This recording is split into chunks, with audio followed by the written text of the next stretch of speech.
Welcome to our follow-on video, covering what else can be done on the blockchain. This is the second part of our What is Bitcoin and Cryptocurrency video.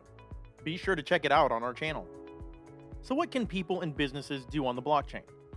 The main use is financial, whether it's payments, transactions, lending, and so on.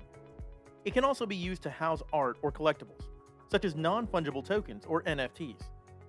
NFTs are digital assets, such as images, music, sports collectibles, and much more. Did you know some artists are giving fans the opportunity to own their songs through the blockchain? Check out Royal.io, a music investment platform who are leading the way in this space.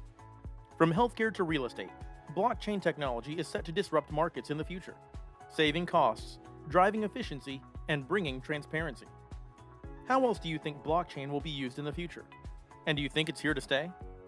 Thanks for watching this video. We hope you enjoyed it. We'll be back with more. Be sure to subscribe to our channel and like and comment with your thoughts and join our community. As always, build, uplift, motivate, empower.